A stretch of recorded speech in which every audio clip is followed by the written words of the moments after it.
To the world we all know, which may or may not be the best world possible, once again springtime had come. But all the magic of spring was not enough to conceal the misery of Manor Farm.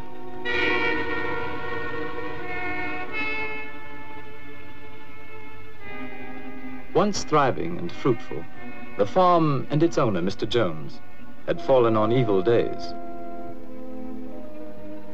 Beset by problems of his own making, Mr. Jones had turned to drink. And for his misery, he had found poor company.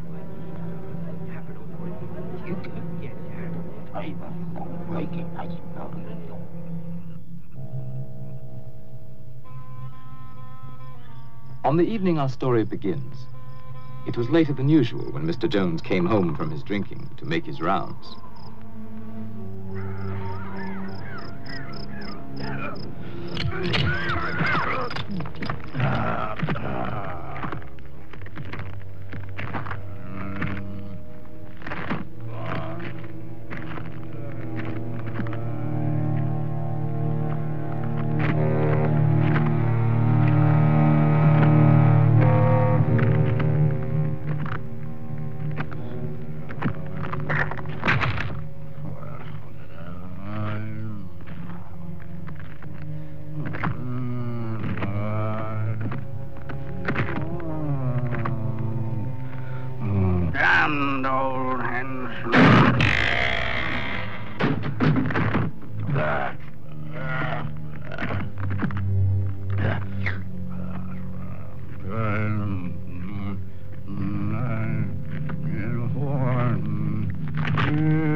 Good for nothing beasts. Eat their heads off.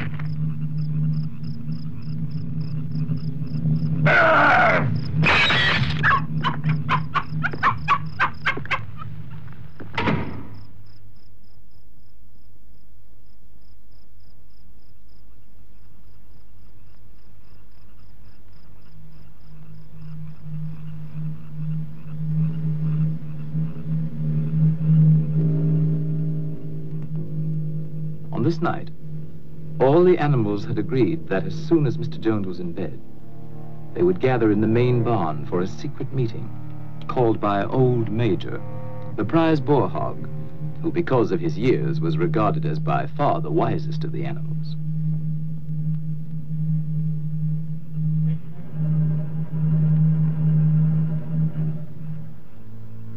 The other pigs started first for the meeting, being clever and fond of taking the lead.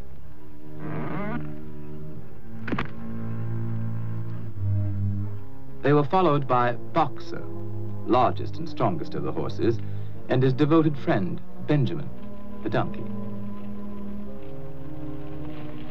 All the other animals, great and small, were anxious to get there, for such a meeting had never been held before.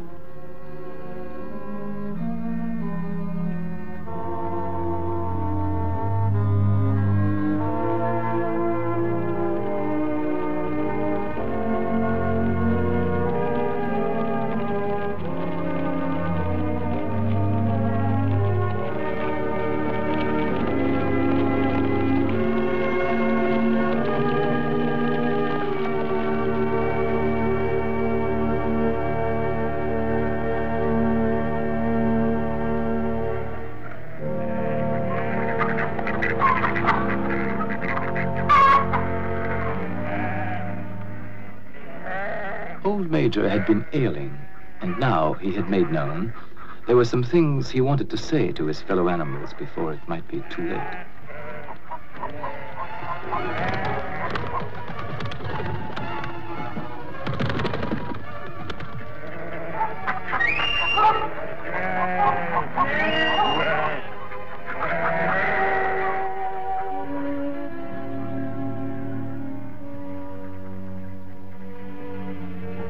It took a while for all to find their seats. The pigs had taken up the best positions immediately in front of the platform. Among them, Snowball, determined to get a good view. And Napoleon, equally determined and even less polite.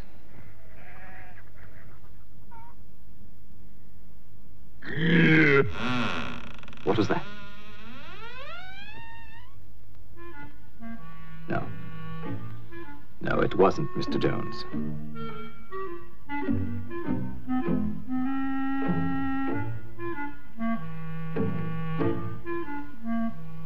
And at last, everyone could be settled to hear Old Major. My dear friends, I have lived a long life. I have had much time for thought as I lay alone in my stall. I won't be with you much longer, and before I die, there's something I want to tell you. Few of us will ever know the blessings of a peaceful old age. You, boxer, when you have given the last of your great strength, what then?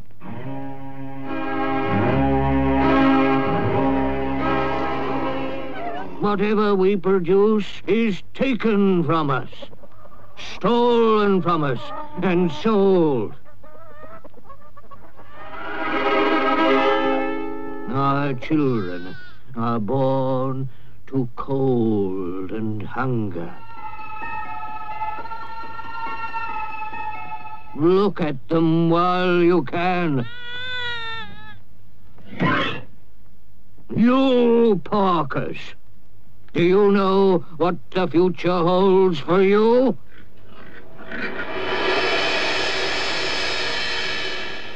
Do we deserve such a fate? Is this farm too poor to support us all? No, comrades. The farm is rich, but we'll never get our rightful share from Farmer Jones.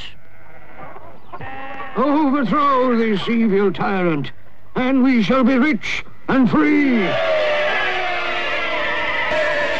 Comrades!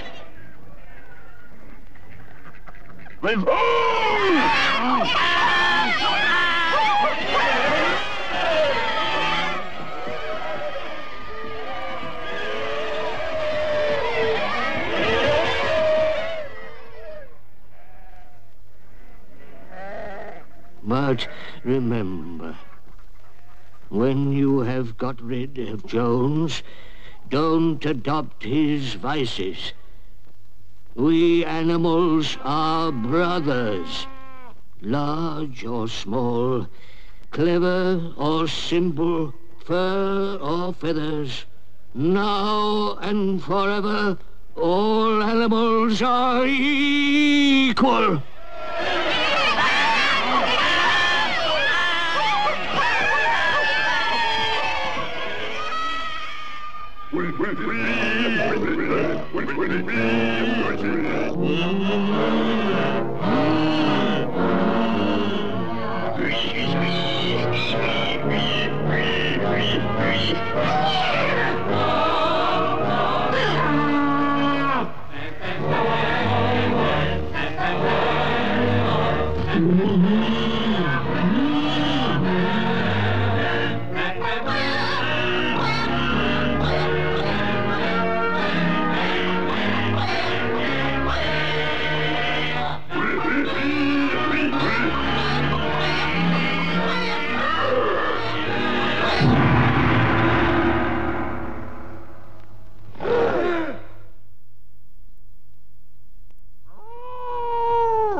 The very next morning, sooner perhaps than old Major would have predicted, the animals found their situation quite unbearable.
And so, almost before they realized it, the animals had fought and won.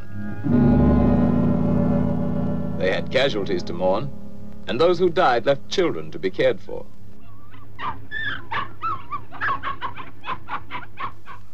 But Manor Farm was theirs, and they lost no time in destroying everything that reminded them of hateful Mr. Jones.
When it came to Mr. Jones's house, the animals hesitated. Napoleon showed the way, but Snowball took the lead in entering the place where their tyrant had lived.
The animals were all agreed that Jones's house was no place for them.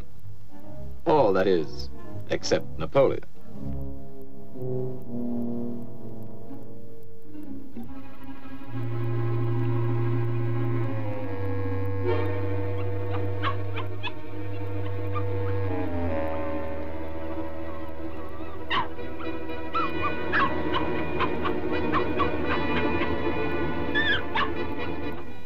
Meantime, Snowball led the other animals in organizing a new society, which they now named Animal Farm.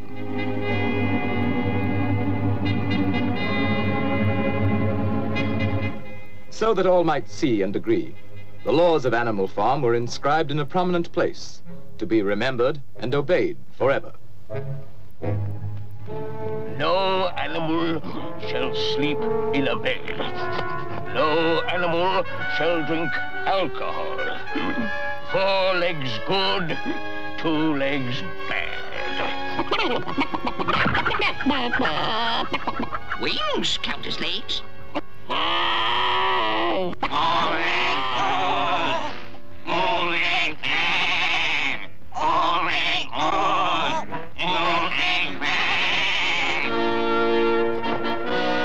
No animal shall kill another animal. All animals are equal.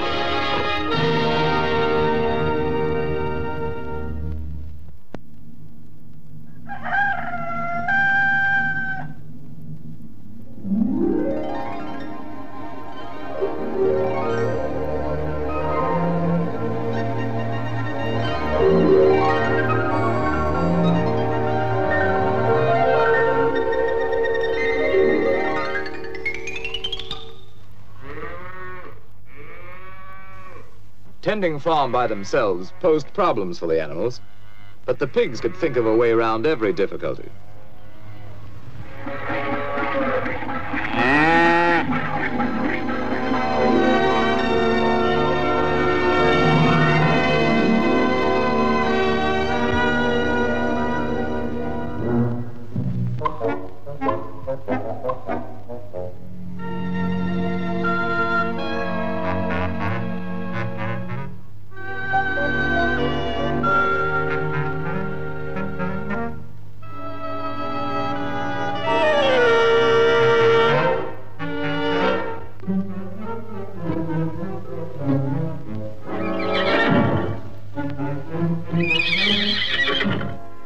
Boxer was the admiration of everybody.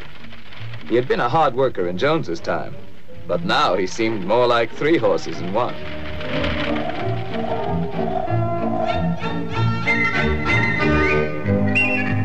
Instructed by Snowball, other animals worked out the rest for themselves, and the farm work was done like magic.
The success of their efforts delighted everyone, including sly Napoleon and his constant companion, Fat Pink Squealer.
That summer, the animals, without any help or any interference, made a going proposition of Animal Farm.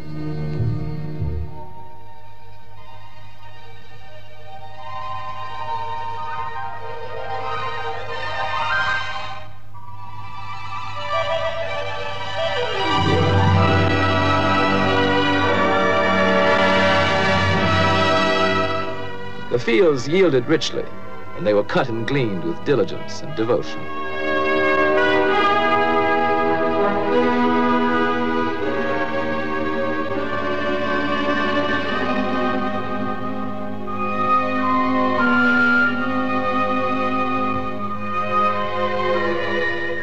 With the harvest safely home, the animals had time to think of the future. And at a meeting in the big barn, many resolutions were put forward. It was always the pigs who made the resolutions. Comrades, our first 5 months plan is a farm-wide triumph. And the time has come to spread the glorious news so that our downtrodden comrades on other farms will break their chains and join the animal revolution.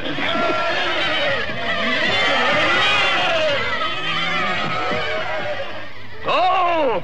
Tell the wonders of Animal Farm to the world!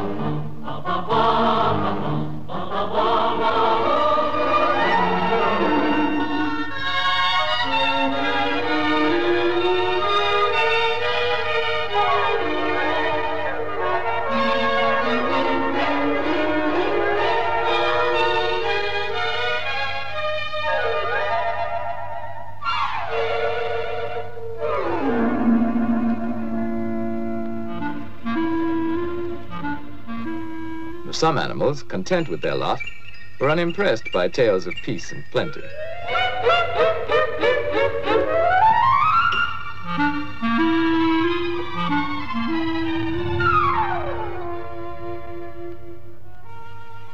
Others, happy in their own surroundings, were alarmed at the thought of any change.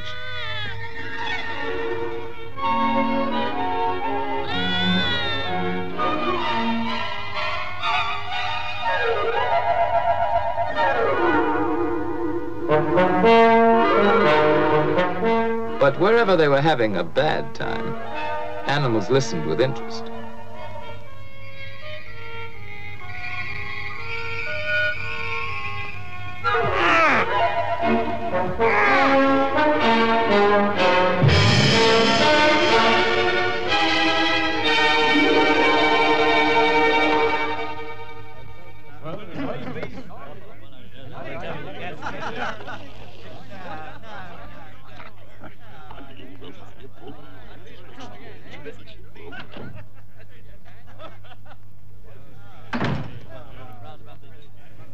In certain quarters, the rebellious behavior of a lot of dumb animals caused indignation and much conversation.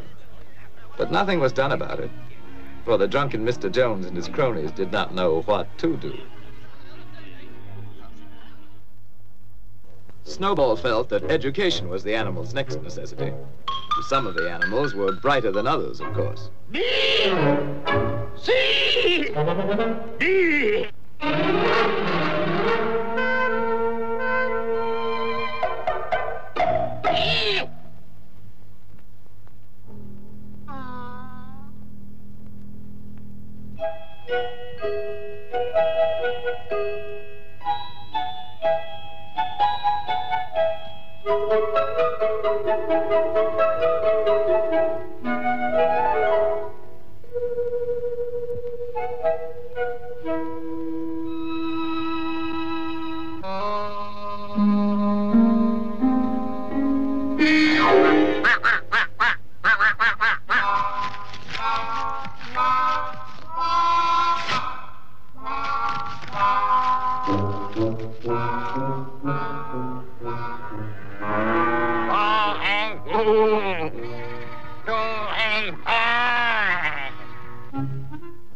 Snowball set himself to solve the problem of power on the farm.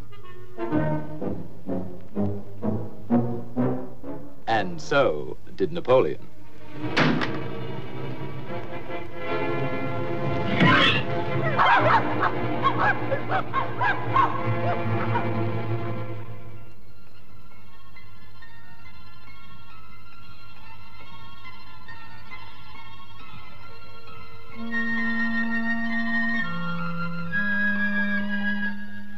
In January, there came bitterly hard weather. Inexperienced management brought shortages to Animal Farm. But Snowball continued his thinking for the future. And in such thoughts, he was not alone.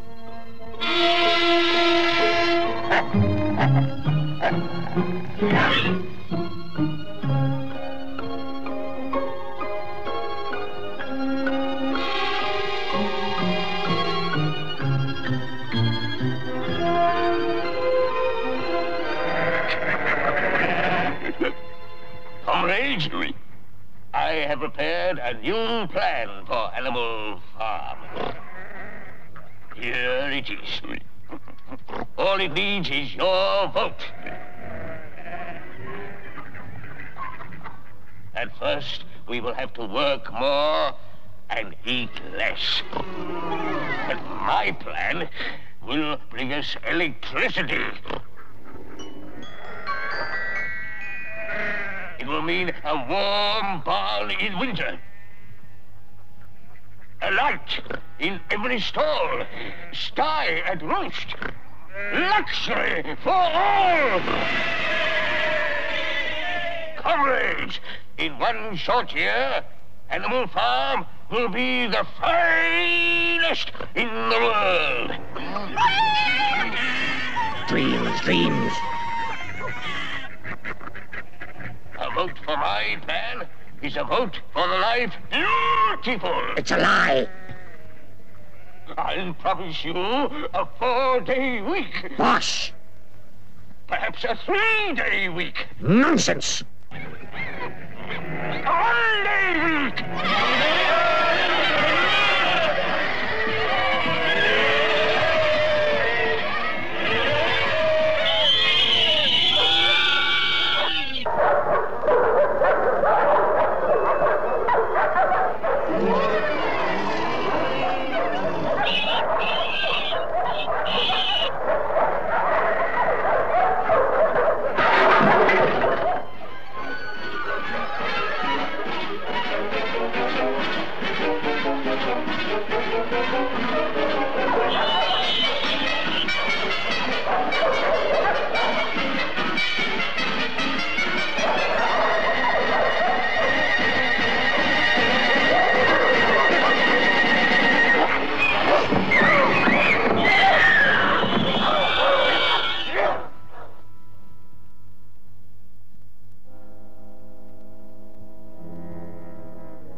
With Snowball disposed of, Napoleon stepped up confidently to take charge of Animal Farm. And Fat Pink Squealer became his obedient follower and assistant.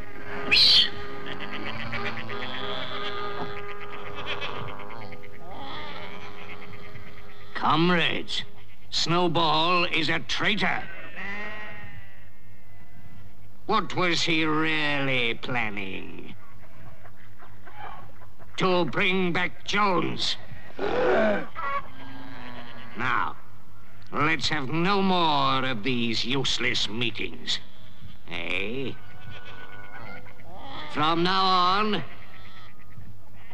I'll protect your interests. And I'll make your decisions.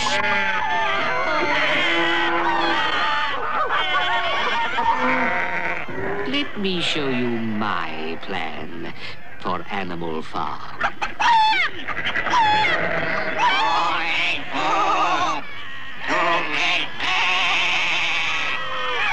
Hooray!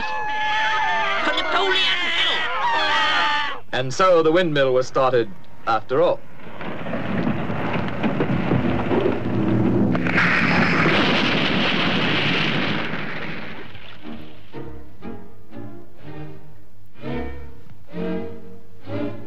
Nothing could have been achieved without Boxer, whose strength was greater than that of all the other animals put together.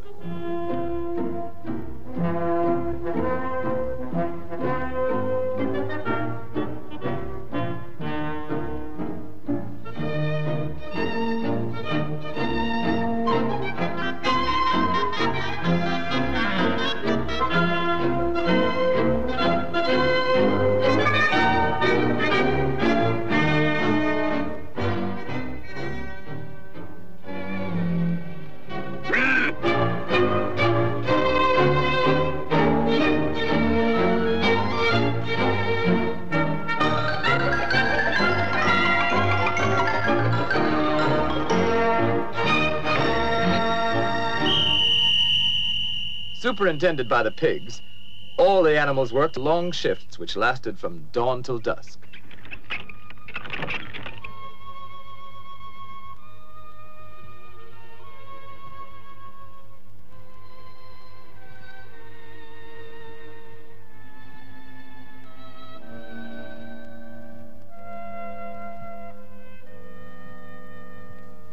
Rations were shortened for the workers, But the pigs, by virtue of their brain work, were plentifully provided for.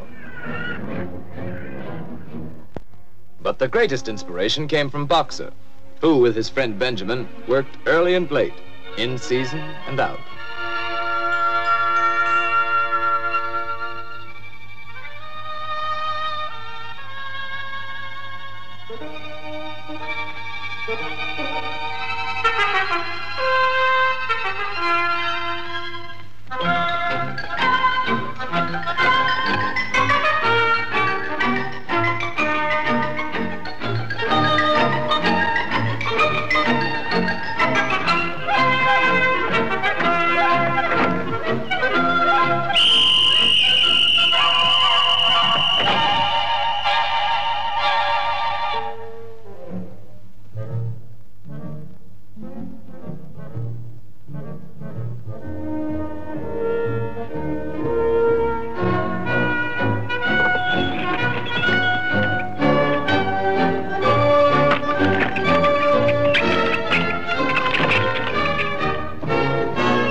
One evening, after working long and late, as usual, Boxer and Benjamin made a curious discovery.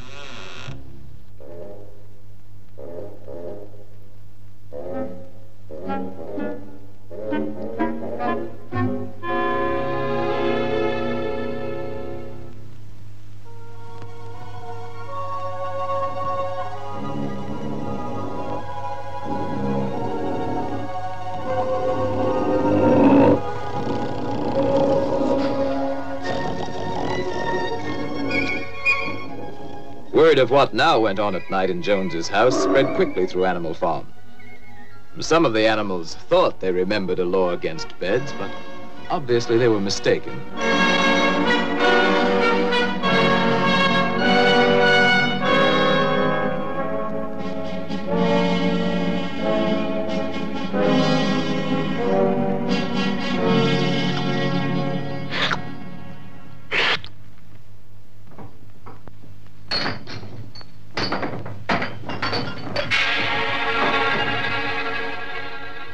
And now, other changes in the laws of Animal Farm were in store.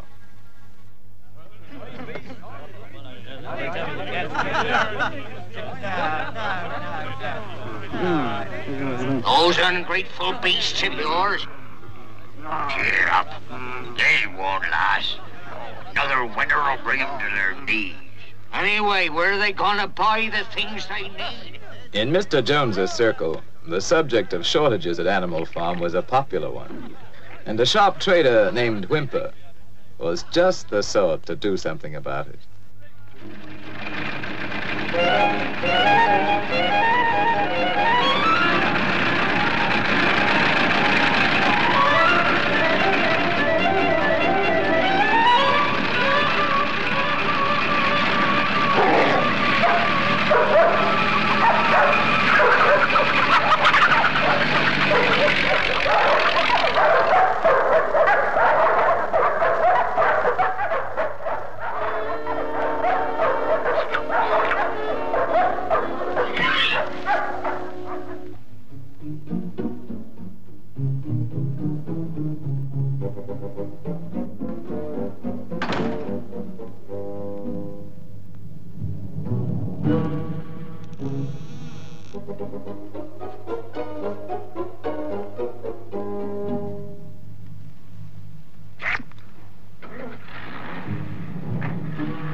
Comrades, our leader, as wise as he's beloved, has decided to trade with the outside world. Not for gain, of course.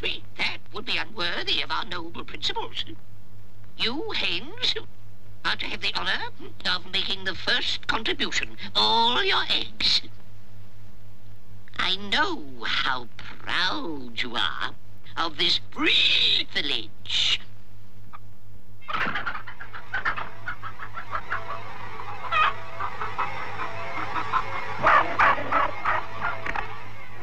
The chickens seem to remember old Major saying that their eggs should never be taken from them.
The innocent suffered with the guilty, and the chickens' uprising was short-lived.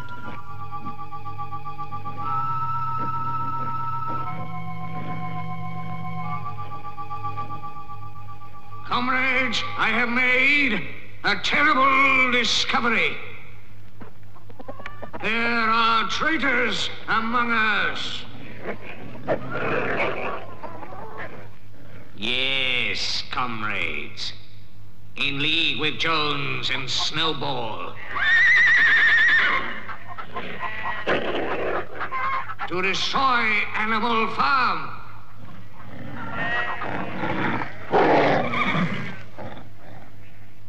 Who else is guilty?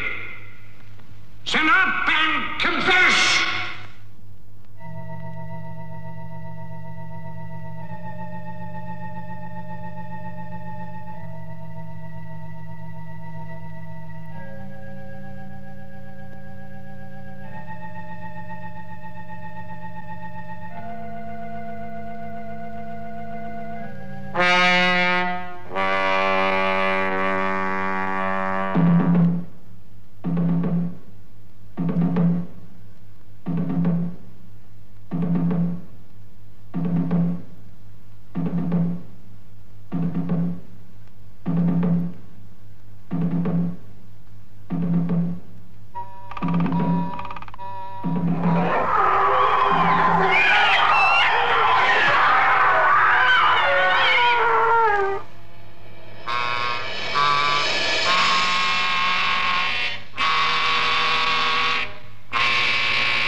Is now complete.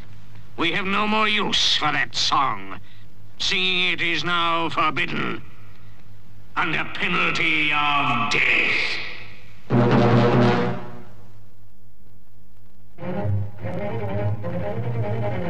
Trade between Animal Farm and the outer world now became quite brisk.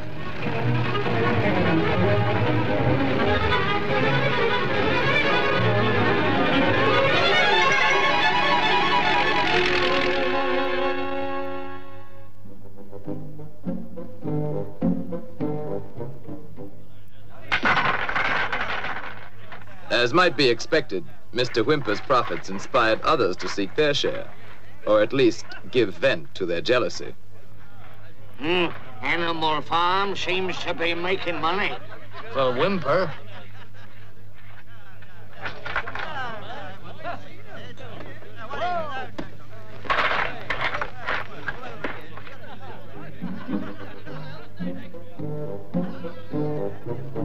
Who ever heard of animals running a farm? Have you seen a windmill? Come on, let's kick him out. Yes, kick him out.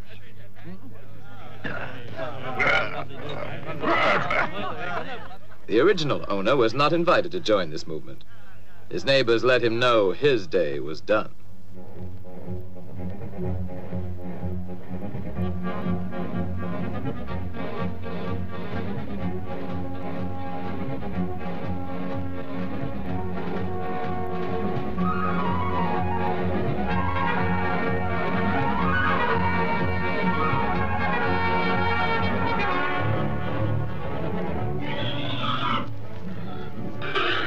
Comrades, the enemy has mobilized all his forces against us.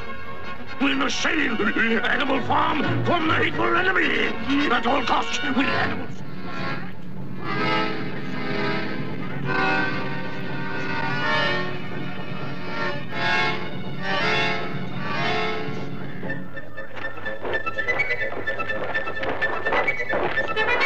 Now is the time to fight, to die for Animal Farm. Let us show them all that Animal Farm is strong.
Now began the heartbreaking job of rebuilding. And as before, Boxer and Benjamin worked hardest of all. By now, supervision of the work by pigs was hardly necessary, so they had time for less laborious pursuits.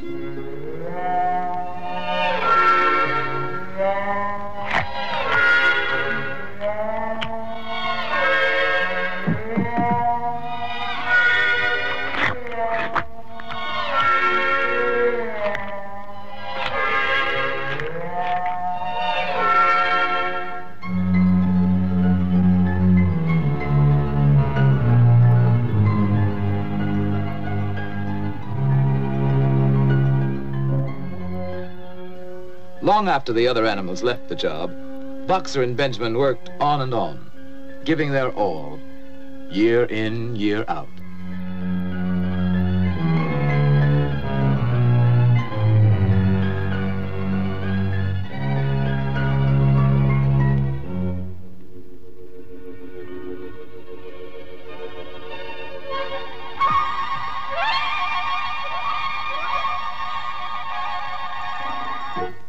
A new generation of pigs grew up, endowed with what were considered arts and graces very flattering to Animal Farm and its presiding genius.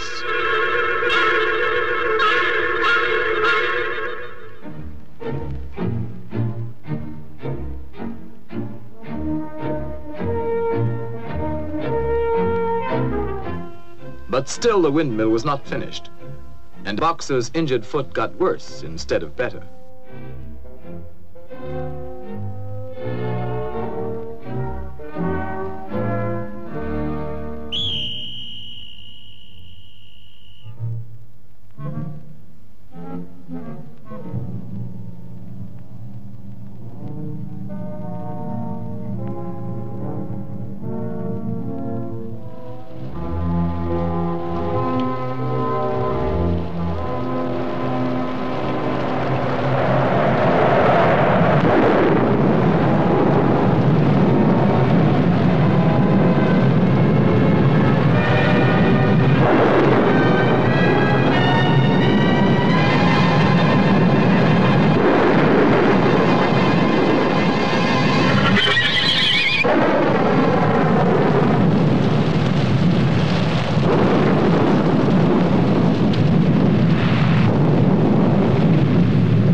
It looked as though Boxer were dead, but he wasn't. Not quite.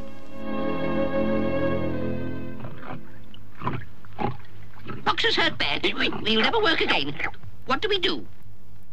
While Napoleon and Squealer made plans for Boxer, Benjamin predicted he could look forward to a well-earned rest and retirement.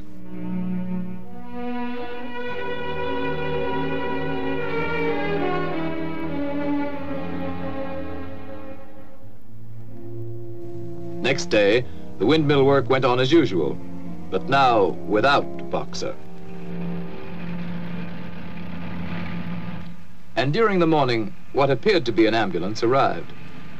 Only Benjamin suspected it wasn't an ambulance.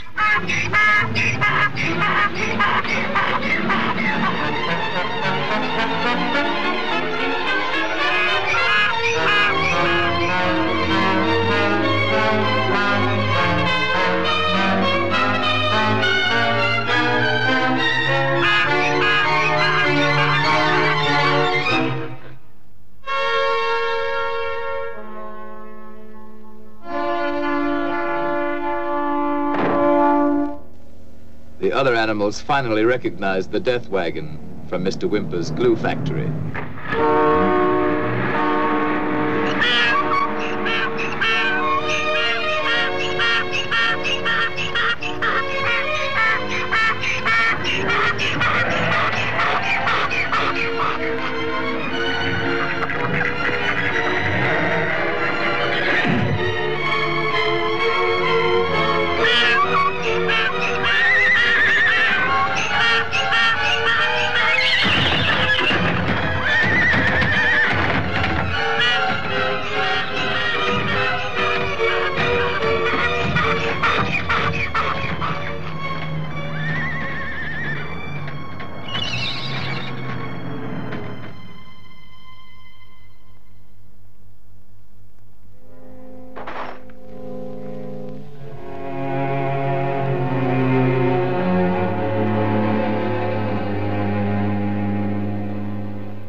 I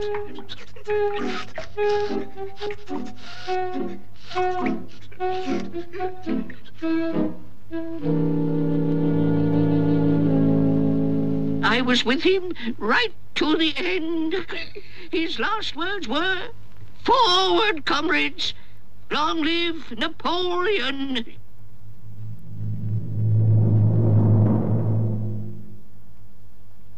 As for the wicked rumor that Boxer was sold to a glue factory, our beloved leader would never do that. Long live Napoleon! Long live Napoleon!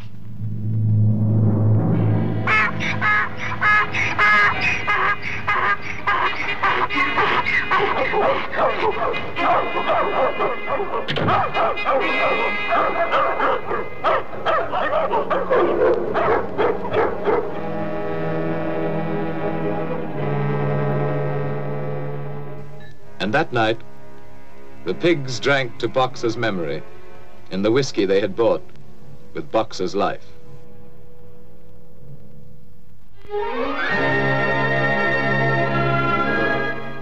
Years passed. The seasons came and went.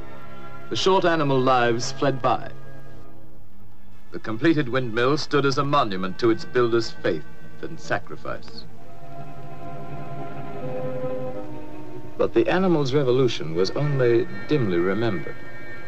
Outwardly, Animal Farm appeared prosperous.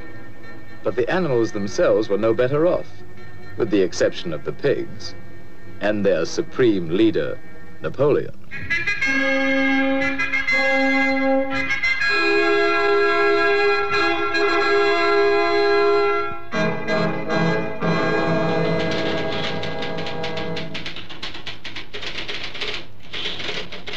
His pig-run enterprise now had many of the frills of real civilization. And one fine day, pig delegates from far and wide arrived at Animal Farm to celebrate the coming of a new era.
When reports of this great change reached them, other animals everywhere were incredulous. Dismayed and indignant, they headed toward Animal Farm from all directions, instinctively uniting once again in common cause.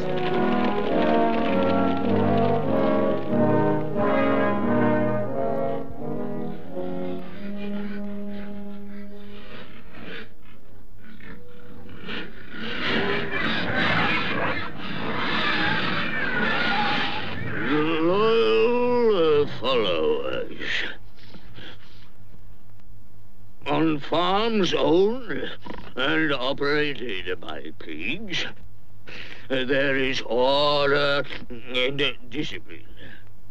Our lower animals do more work and eat less than on other farms. This will encourage you to make your lower animals work even harder and eat even less.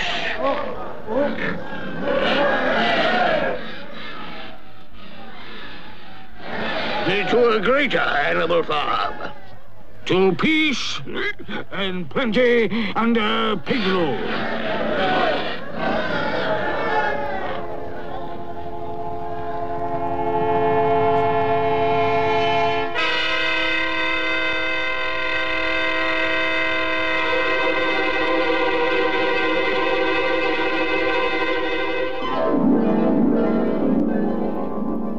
into the day when pigs own and operate farms everywhere.